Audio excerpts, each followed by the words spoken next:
Welcome to Let's Take a Walk, brought to you by the Feld Group Institute. This is a 4-part episode on leading technology-enabled business transformation. Charlie will be sharing our proven playbook, one that has helped organizations across industries successfully navigate transformation. Whether you're starting fresh or looking to accelerate an existing effort, this framework will help you align your team around a clear vision and a compelling case for change. We'll start with the why, understanding the urgent need for change and the forces driving transformation. Then Charlie will talk through the what, defining the critical business and technology shifts required to thrive in the digital era. Next, we'll address the how, crafting strategies to unite the team around a future vision and executing transformation across processes, technology, people, financials, and governance. And lastly, the who. We'll identify the game changers within the organization, those who can lead the narrative and inspire action. Let's get started with Charlie. It's great to get back with everyone again. This time we're going to do something a little different. I've really enjoyed the podcasts and the interviews we've done with different people, and John's done with some, and we're going to continue to do that. But I wanted to break in with what I think is a pretty important topic, and it's going to take about an hour. So we broke it into 4 15-minute or so miniseries. You can watch them in sequence, but I really wanted you to be able to take some of these and show them to your teammates or your business partners, and maybe one makes more sense than another in your context. So, with that, I feel like we live in such interesting times. Let's just call it that. But, throughout my career, IT went from the back office in the 60s to mid office to front of house with the internet. And now it has just become a fabric, and transformation of business and transformation of IT are one and the same. And the biggest problem that I've seen throughout my career is getting business engagement, business involvement, and alignment with business, which means we've got to have a kind of a common language so that we all get on the same page. And when that happens, things go really well. When that doesn't happen, things are pretty choppy and people struggle to get through a true transformation. So, we live now where the technology is so connected that we've got to get people who are on both sides, the IT and the business side, to be able to step back and agree to why we need to change. You'd be amazed at the widespread belief, even though everybody sounds like they understand why, they really don't agree on why we're changing. The second thing we've got to be able to do is get to the who part of this, which is who's going to lead this thing. And it's got to be people from the business and the technology side. And you just can't outsource the leadership. This is something that has to be worked at. The third part of the series is devoted to what needs to change. And a lot of things need to change, but there are a couple of things that if you don't agree to get them changed at the beginning, you'll never get through a 2 to 4 year or 3 to 5 year transformation. And then the final one is how we go about it, how we go about prioritizing, sequencing, and pacing this journey. So it's not going to be your typical IT project that gets delivered. Business change, organization change, the economics have to change as the technology changes. So this series is devoted to that. And again, I would encourage you to share all or parts of it with your colleagues. But let's get started with the why. Well, so many things are still the same. The term transformation is still a daunting one, and I think it Mhm. gets just as a term gets thrown around a lot. So what Yeah. do you consider to be true transformation? Well, I think the term transformation should be held as a special term because it means special things and it happens at special times.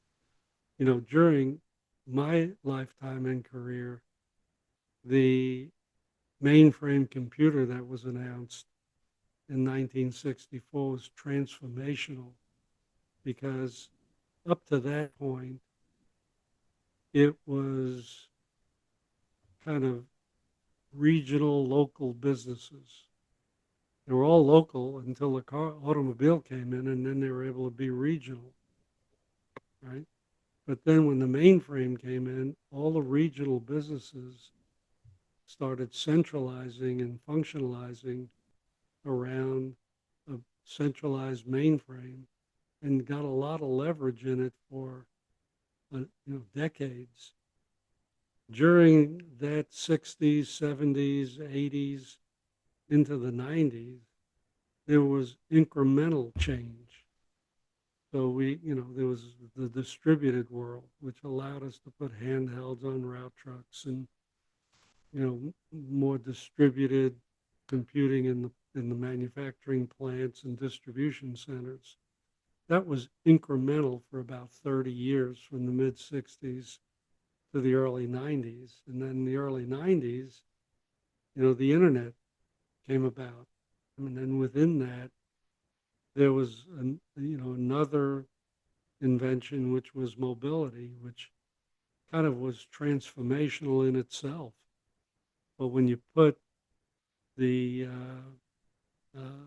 internet and mobility together, you created a world that was put the power in the hands of the customer and was global, right? So that was transformational. It was holistic. The ability to connect the world has created opportunities that are transformational, but it's also created issues for companies that are not and people that are not digitally aware. So we're into this next era of transformation, which is digital.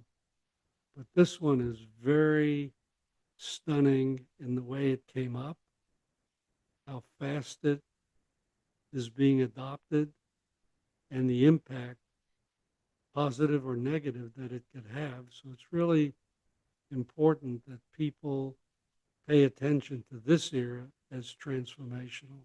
So But, why do you find true transformations so hard?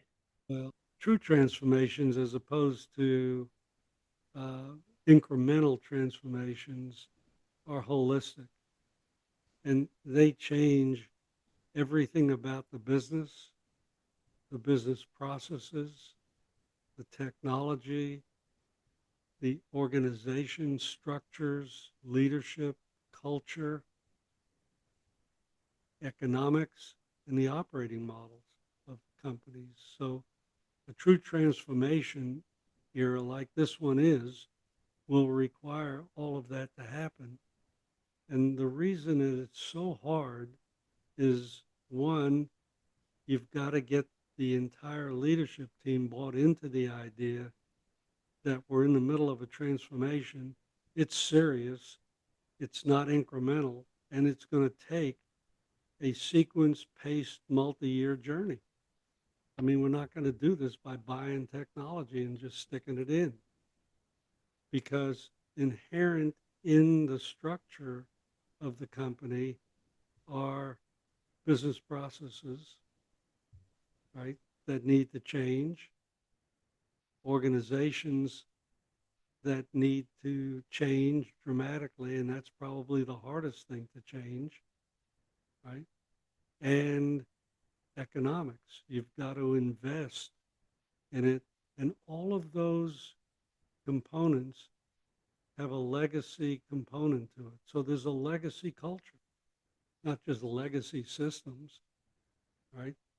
There's a legacy way of measuring the economics of a business, right? It's always been ROI. It's always been a business case for each project and each component. Now we're talking about capabilities and larger chunks of the way things change and the way we operate, the way we plan things, the way we invest has got to change.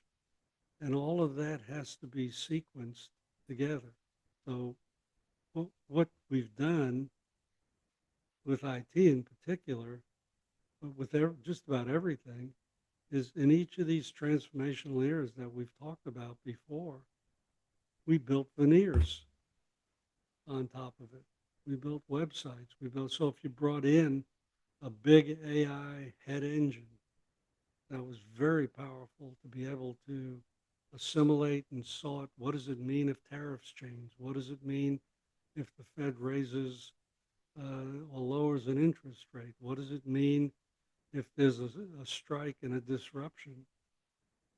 The brain can sort that stuff. And in the other end of the spectrum, at the extremities, you really understand and know what's going on because you have sensors and there are devices and robots reporting back in that the supplies are out or whatever the industry is.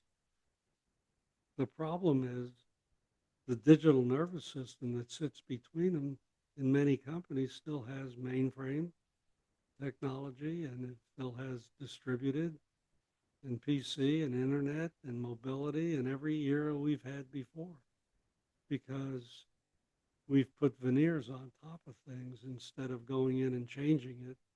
But now the ability to sense from the extremities and respond from the brain has got to be cleared out with all of the years of legacy. And, that's what it means to become digital, right? That's what it means to become agile, but you can't just become agile in your technology if your pricing systems are rigid. You can't change the price dynamically if your pricing system was written 30 years ago and is very structured and requires inputs. And it can't do it dynamically. Same thing's true with, the customer experience, or in the case of an airline, you lose a bag not because you have a bad baggage handling system, but because it doesn't know where the plane is that had the bags or where the connecting flight is. All of that information could be known, but it's not, right? Because they're in silos. They're in rigid structures that have existed for years. So we're not getting by with just changing some of the technology. It's holistic in its change, and it has to be paced and funded and supported for a number of years. We're talking 2 to 4. We're not talking a decade, but we're not talking a year or two. So there are obviously some companies that successfully adapt and transform, as you say, and some that don't. And every era shift creates these winners and losers, as you so often talk about. So there's some pretty big risks associated with transformation. Can you talk a little bit about those? Yeah, I mean, there are big risks by moving too fast. There's a lot of hype that comes at the beginning of a technology cycle. And, we saw it in the dot-com bust. We saw it, with major proliferation when the PC came out and the distributed machines, because everybody gets excited and they, look to make big investments right away and, dominate something. That's a risk. There's a risk of moving too slowly, right? Because it's something that will mature, but not now. We'll just wait a while. And you could lose massive market share, right? I mean, you could turn into a Sears or, Kodak. I don't know exactly what went on, but they owned the photograph industry, the slide industry, and they even had digital cameras, and they've disappeared. Right? So, there's a point where you move too slowly. So you've got to really begin to examine industry by industry, company by company, who the leaders are, and when this technology is mature enough. But there's a lot of stuff you can do to get ready for the technology. So you could modernize your legacy systems, right? Thin out your processes, uh, begin to train your leadership team to be more agile, more flexible, right? We're in an era now where functional excellence still matters, but cross-functional integration is really important, and cross-company and cross-ecosystem integration. So when you look at your supply chain, your suppliers, your customers, and your company, so there are lots of things you can do to begin to eliminate the hardening of the arteries before you go spend a lot of money on a lot of the new technology. But there will come a point where it will start to mature, as the internet did, and as mobility did, and as the mainframe did. So I would be a fast follower, not a laggard, and not a leader in these big companies, because the time to transform is measured in 2 to 4, 2 to 5 years, like we keep saying. What you do in your first year or two becomes pretty important. And one thing I would do in my first year or two of recognizing this is I would develop leadership training and development, and develop a common language and get people ready for the change, because frankly, the longest pole in the tent is always going to be the organization, right? People are doing a job. They're doing it the way they were taught to do it. They do it well, otherwise you wouldn't be in business. Some cases there are unions, some cases there are not, but the organization change as you begin to digitize everything is stunning. And if you get the organization ready for change, that'd be a good way to spend a year, right? Thanks for taking a closer look at the why here. Yeah, I'm anxious to come back with the what. If companies and people really develop a strong why do anything, that's a great starting point. Now that we've established the why, let's talk through the what with Charlie. The next step in the process is to begin to tell a story. The story is the first part of a rough outline of where we've been, where we are, and where we need to go. And that precedes the notion of a deal and then a plan. We're not going to develop a detailed plan. We're going to develop kind of the picture or the story of where we're going. And, one of the first parts of a good story is always where we are now and how we got there. The historical context is pretty important, because most of the executive team and the leadership thinks about IT as a very expensive base and an insatiable list of projects that just everybody wants. And it almost feels like there's no amount of money you can throw at this thing and make everybody happy, right? But the idea is not to make everybody happy. The idea is to make money, right? The idea is to grow the business, maintain the margins, reduce complexity, and give yourself agility. And a good starting place is not just where you are, but how you got there. So if you started the company 50 years ago, 40 years ago, 70 years ago, you built some structures and some things that you put in place. And, if you grew through acquisition, Uh, people might have multiple versions of billing systems, pricing systems, right?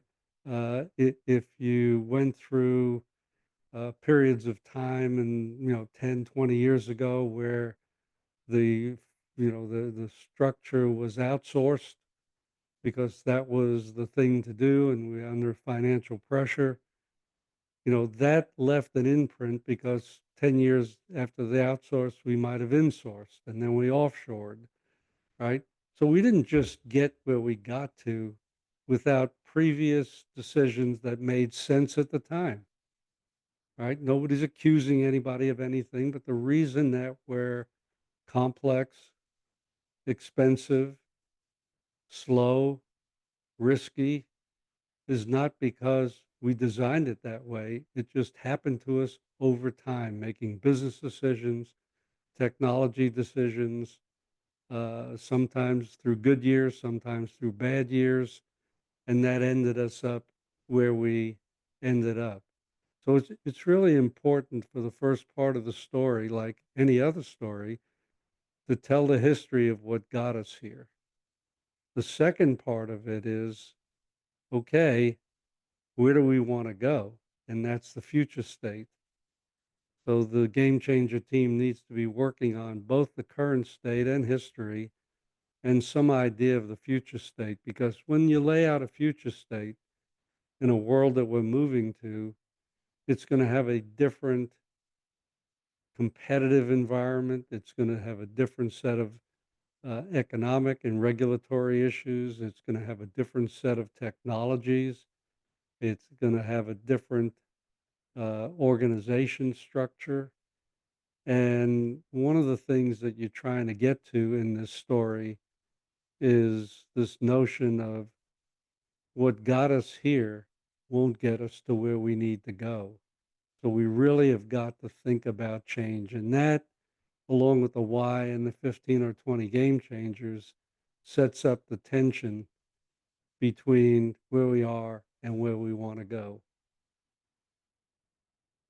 So you talk about this tension, and so how do we align ourselves to prepare for the future state, and what do we have to change to shift the trajectory to line up with our transformation journey? Yeah, a big part of the shift. I mean, there are a number of things that have to change, as we talked about kind of before.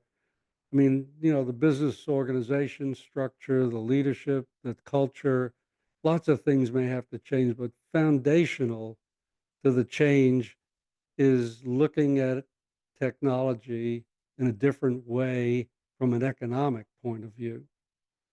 For decades, starting in the 60s and moving forward, we looked at IT as an overhead expense. It was classified as G&A, general and administrative.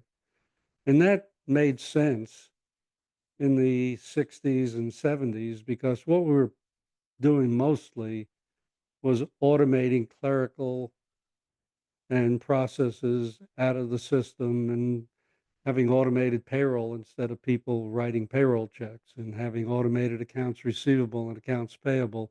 So we were replacing clerks with computers and buildings and so forth. So, and that was general administrative.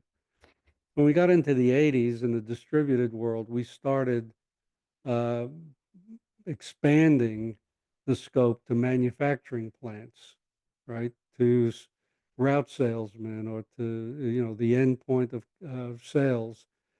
And that started creeping out of G&A. And that had two effects. One, in many companies, because G&A was being contained in IT, the end users were able to spend their dollars out of manufacturing expense or out of distribution or selling expense to buy computers. And that caused a lot of proliferation, which had to be brought back in and connected back to the IT organization, which started blowing up IT budgets, looking at it through the lens of general and administrative, because we weren't really impacting general administrative. We were reducing selling expense.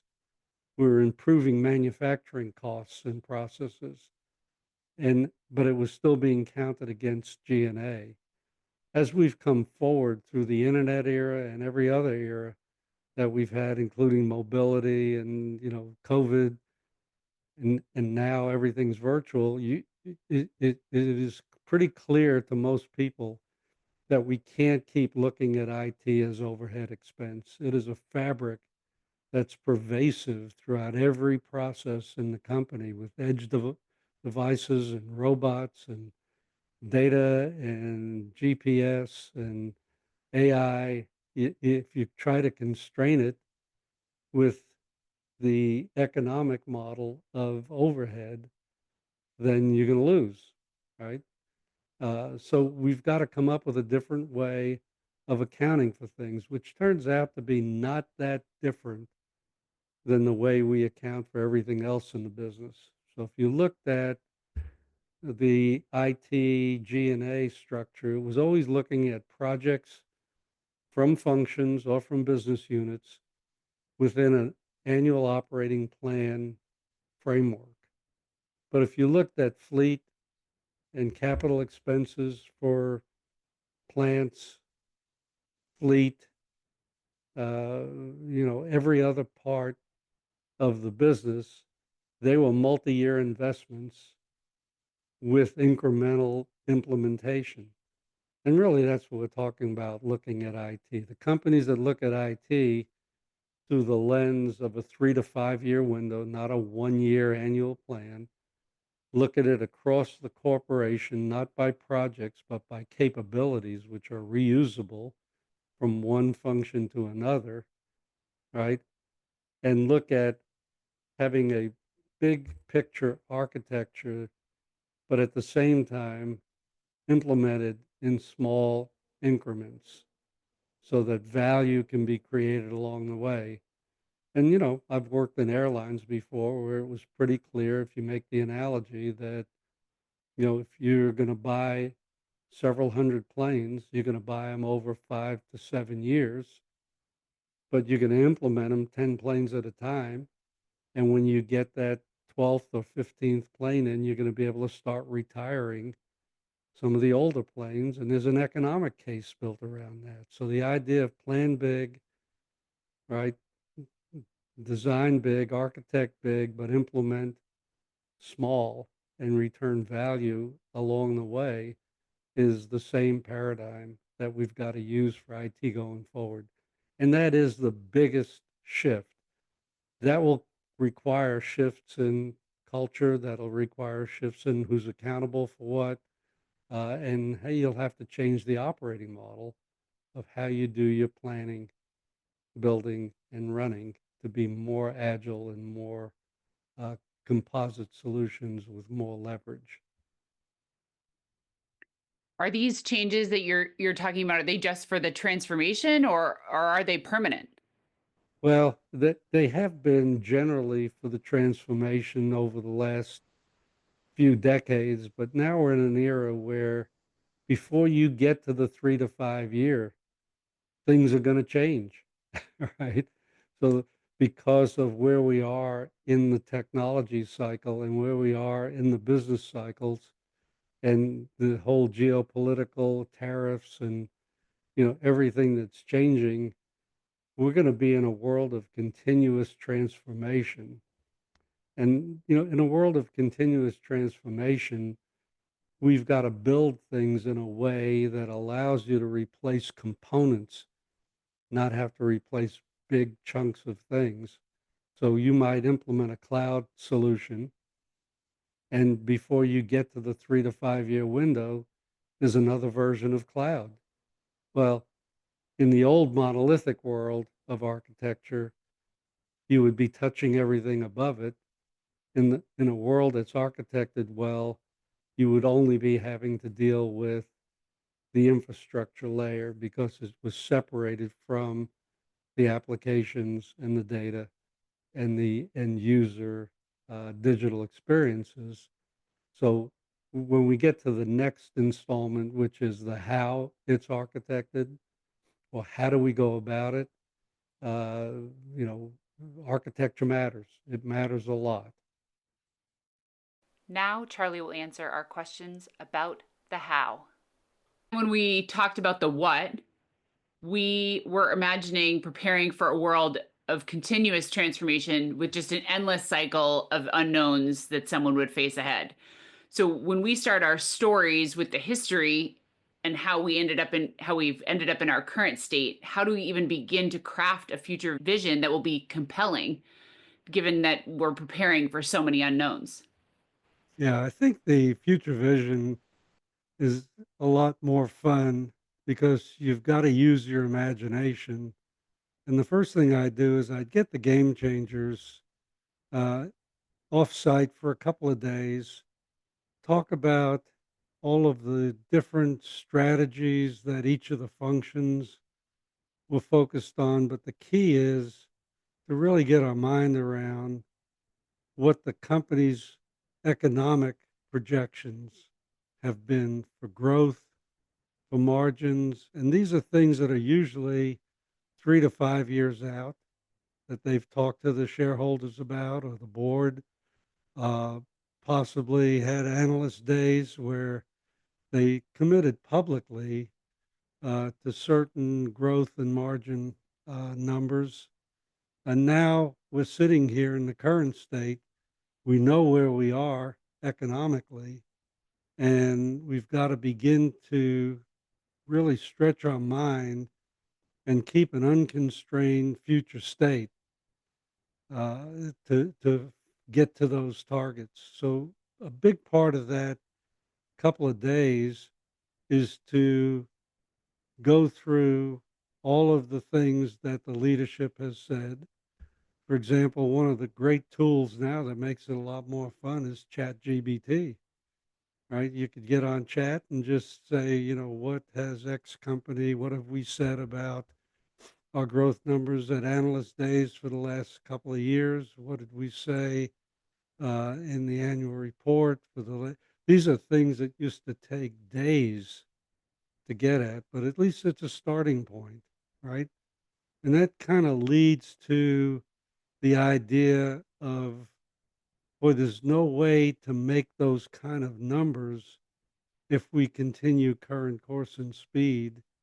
What do we have to do differently? Where's the leverage? And that's where you begin the conversation about capabilities, right? What should be common and what should be unique? For example, in the case of Home Depot, it was kind of a great exercise because their supply chain costs were higher than Lowe's and Walmart. And the reason was that every store did their own ordering.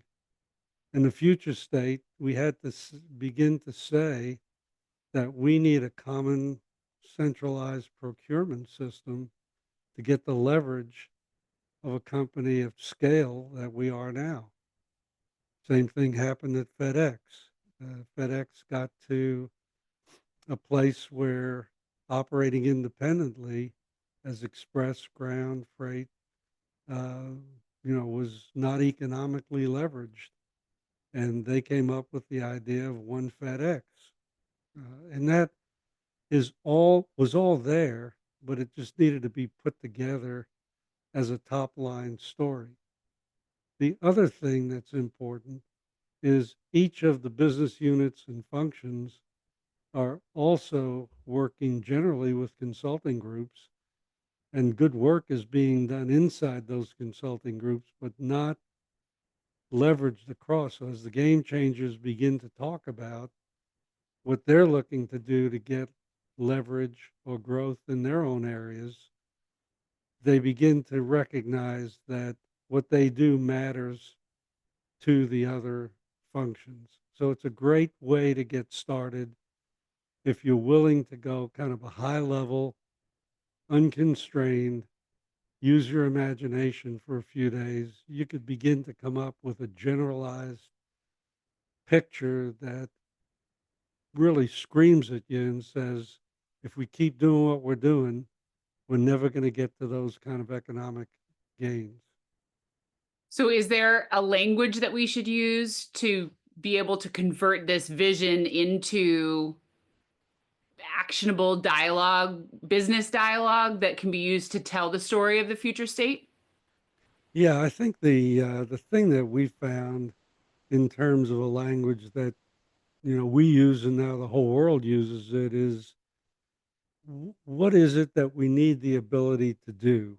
Because people generally try to, once you have an idea of what you may have to do differently in the future, people will generally jump on the idea, well, I need a new ERP or I need Salesforce or I need, well, that's not the right way to approach it. Those are projects, right? Not capabilities. So you really need to change the language to be, what do I need the ability to do, right? And then you can solve for how do you go about achieving that capability, right? For example, in an airline, if a big line item was asset utilization, keeping planes in the air, right? Not on the ground, not, delayed 2 or 3 hours at a time, then frontline people could generally begin to tell you what they need the ability to do. They need the ability to know where the plane is. They need the ability to know which crew is on that plane, right? The crew may time out. They need the ability to know which passengers are on, which have connecting flights. All of that information is there, but it's coming out of different systems. So, you if you went to the operating people, they can tell you pretty simply what they need the ability to do, and that begins to build a cohesive story that can be told in English, not in terms of technology or in terms of projects. So that begins to put together the business architecture, Charlie. But given that we're dealing with this accelerated rate of technological advancement, how should we think about implementing a future architecture that's going to protect us from building in rigidity and complexity in our future? Yeah, I think this is where, we talk a lot about architecture really matters because the business architecture is now going to be built in component ways like Lego blocks, right? Not in big chunks of projects that come in that are fully sealed. And, we'll build a lot of reuse of business capabilities as we go forward, common, unique, and then, business rules and so forth. But when you get to the technology, that's also going to change very quickly. And, we've got to move away from monolithic builds that we used to build because the only way to build anything that's going to last a decade or more is to build it for change because it'll change every year or two or three.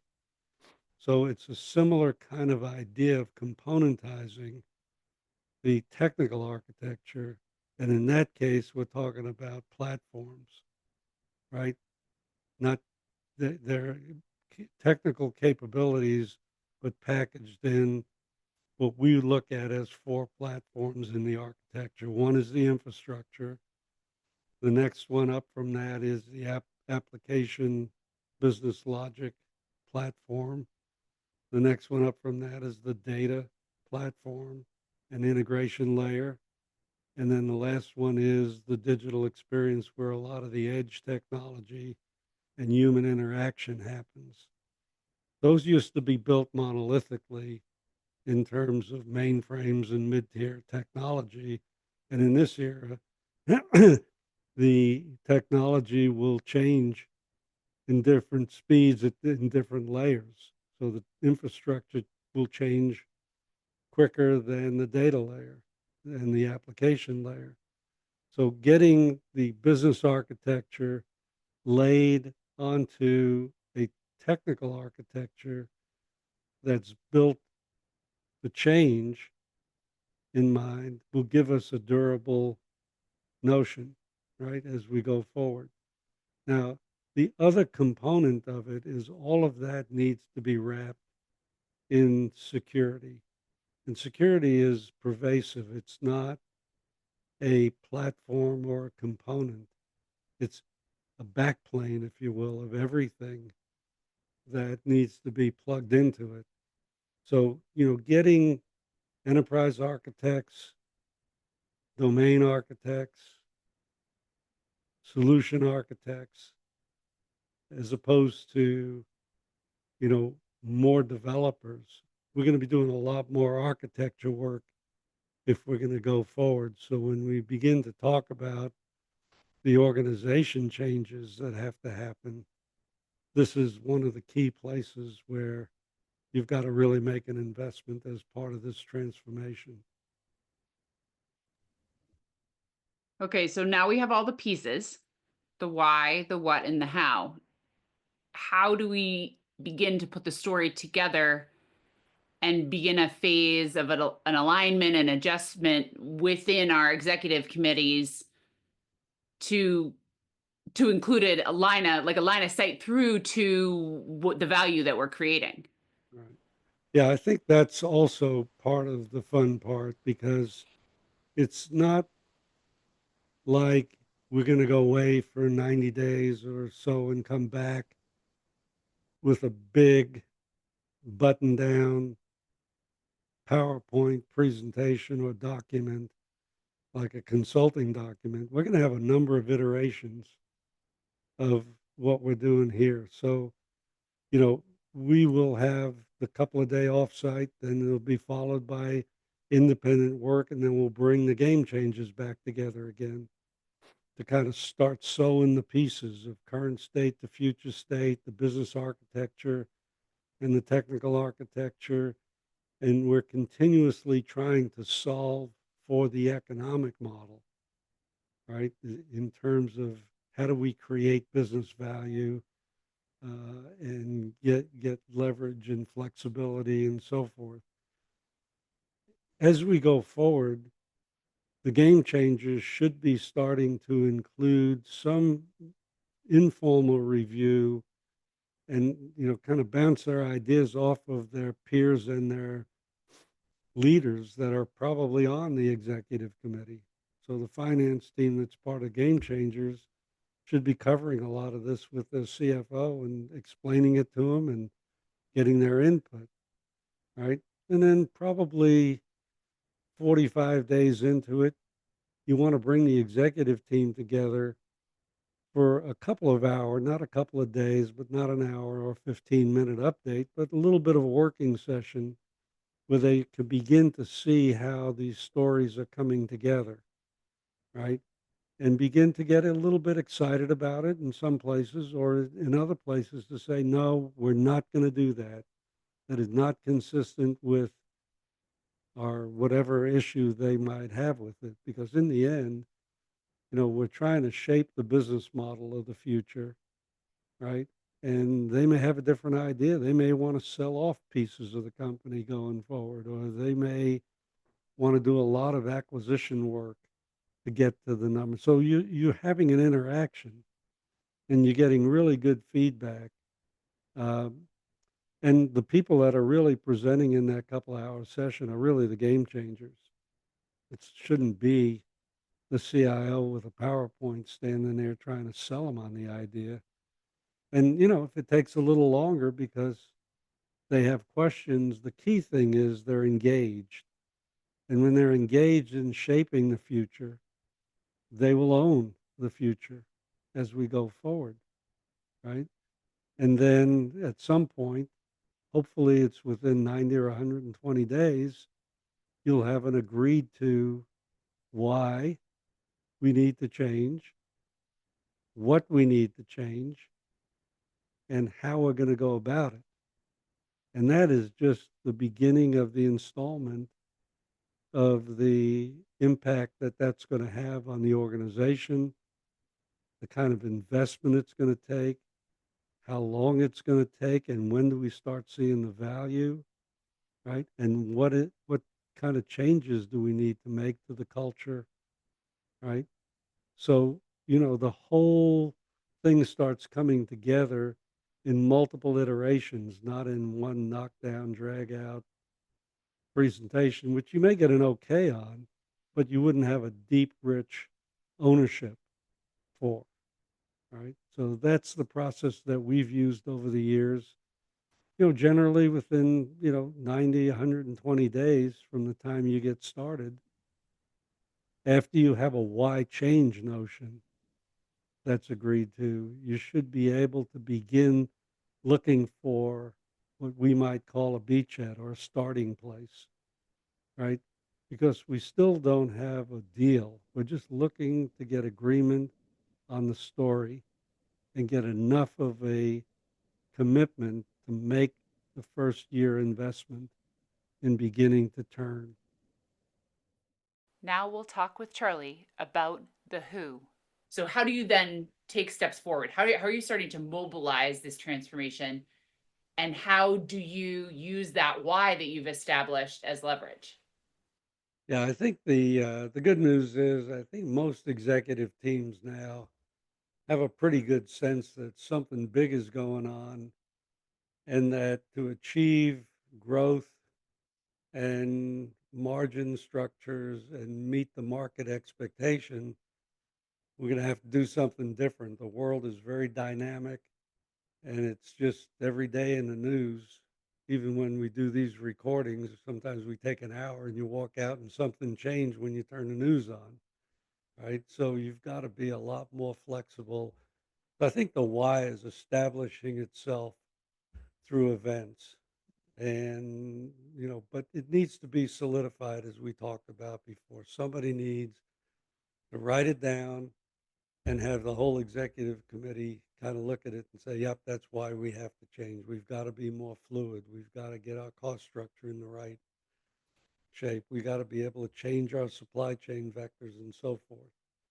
And they probably have a lot of consulting firms in working on pieces of it. But I think a key to really understanding transformation is understanding it's going to take more than a year, more than a project, more than one function or business unit. It's kind of a holistic approach to changing and transforming the company.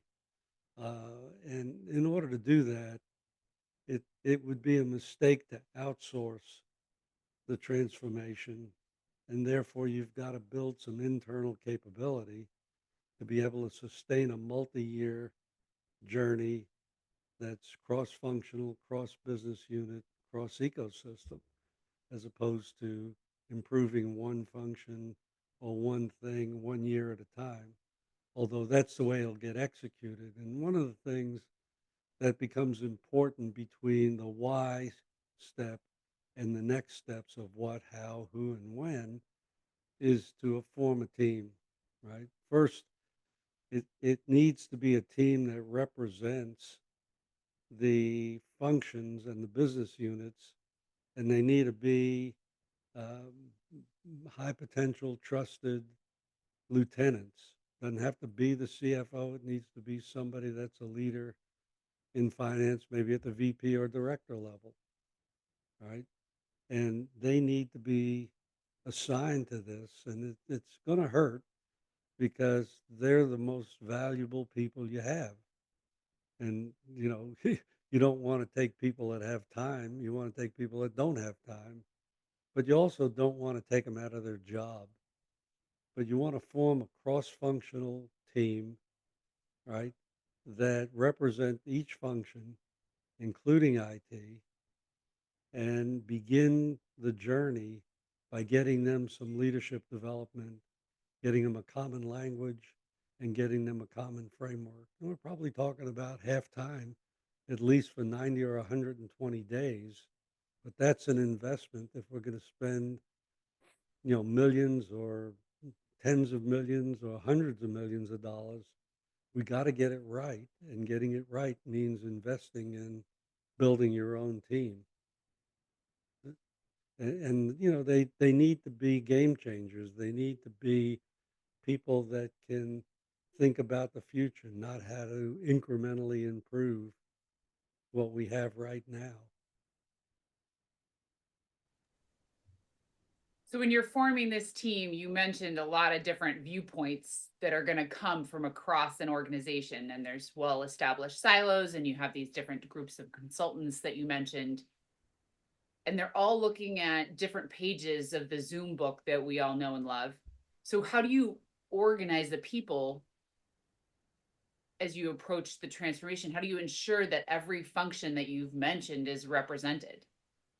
Yeah, I think if the functions are represented, by definition, they'll come with a point of view that represents their function, and they probably have consulting firms in there working on their view of how to achieve their targets and their OKRs and so forth, right? But if it's a transformation, it needs to have peripheral vision because every function impacts every other function, right? So if we're doing something in operations, it's going to impact something on the commercial or revenue side of the business. If we have big initiatives to grow the revenue, it's going to have an impact on operations.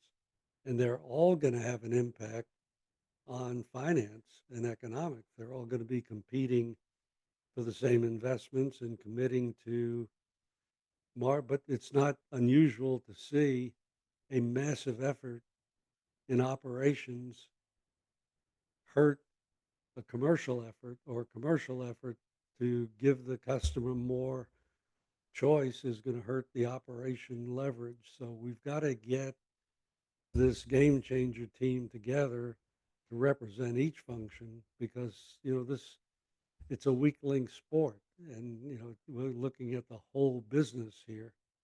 Um, but you've got to get them on the same page, which means they've got to get an orientation. They've got to spend some time coming up with common terminology, with hearing what's going on in each of the other functions so they could think more holistically about the problem as they work with their consulting teams from their point of view. They need to be able to bring them to the table and have the other groups look at it and say, oh, if you do this, it's going to impact me here. Do you have other like practical ways that you would recommend to ensure that you can maintain this company-wide engagement during your efforts? Yeah, I think, it starts with the executive committee. I mean, if you don't have the executive committee on board, or you have everybody but one function, right? The CFO or the CHRO, it's not going to work. So it's got to be a minimum down payment on the part of the executive committee to pick 15 or 20 people and say for the next 90 to 120 days, since we're betting on this helping us achieve our value commitments and our commitments to the shareholders and to each other, then you just don't get started until you have everybody, right? Because for want of one function, this thing can fall apart, right? And you could begin to see it as one of the first things I would have the game changer team do is bring their particular function or business unit's point of view to the table, possibly with their consulting firm that they might be working with. Operations might be working with McKinsey. The commercial group might be working with BCG. The finance group might be working with Deloitte. I would include the work that those teams are doing, and the core game changer team becomes an integration function, not a blocking function, right? Because the people in these consulting firms are pretty smart. They're being brought in to answer a question, but they're not looking at the holistic part of the company. And therefore, when you start working on the what, you want it to work across the whole organization and across all of the different functions. So the first step is the only step you should take before you start spending a lot of money on transformation, and that is to get this game changer team together, get them off site, eliminate the blind spots, get them thinking in each other's shoes, get them to respect each other, right? And then begin sorting through all of the different strategies and all of the different approaches for each one of them to achieve what they want to achieve and look at the company more holistically, right? And then you got to set up some other mechanisms that are reviewing as you get into the what, because it's going to take you a couple of iterations before you begin to settle in and have a common view on the part of the executive team or the executive committee on what should we do about this? Where are we going to make our bets? What gives us the leverage, right? What should be sequenced? What should be paced, right? And as we go forward. So, the game changers are step one. And frankly, I wouldn't leave the dock until I got them all. So it may take a lot of sequencing and pacing to get it right, but it seems like it's well worth the wait and essential to not rush into the next step. So everyone's going to make sure that they have a table full of the game changers and the right representation there. Before we move on to our next lesson and conversation, which will be looking at the what. Yeah. Thanks, And, Charlie. and I think, yeah, and I think that, a very big part of it is getting the culture right, right? Because we've all grown up and functional excellence is the key to this, and functional excellence still matters, but the game is becoming functional excellence plus cross-functional integration. So think about this group as an integration group and think about the main job, the person that wakes up every morning and has got to think about this along with the executive team is a member of the executive team, and that's the CIO. But the CIO title should be Chief Integration Officer, right? It's not about just information, it's about integrating processes, cultures, organizations. But the key is people are in business to make money, and therefore you've got to show line of sight to value. So, the CIO needs to be the chief integration orchestrator of all of this game changer team. And then he needs to set up some, or she needs to set up some sort of a review committee that's maybe not made up of the executive committee, but maybe one level down, right? Kind of an integration board or somebody to sit there that runs manufacturing along with, the chief revenue officer, along with the CFO, so they could begin to review the work of what as we go forward. So there are things to do in that first year, right? Where you people say, we need to change. Okay. Before we start buying technology and just throwing it in and we start, going to all these conferences and feeling like we're behind, get the structures right, get them in place, and then in the journey. So if it takes, 30 days, 60 days, 90 days, 120 days, right? The quicker you could get there, but it's more important that you have participation from the executive team and from the business. Transformation is not a technology is a catalyst and has always been for transformation. But when we went from one era to another over the last 60 years, it's been the company that's changed their processes, that changed their business rules, that changed the organization structure, that had to change the leadership in order to become a vibrant company in the new era. So we're there now again. And, we've got to be able to make haste slowly, not just start running around like a bunch of madmen spending money. Thanks for listening to this episode where we laid the foundation for our transformation journey, exploring the why, what, how, and who behind meaningful change. Transformation isn't just a buzzword, it's a challenge, an opportunity, and a responsibility. It begins with asking the right questions and empowering the right people. We appreciate you joining us.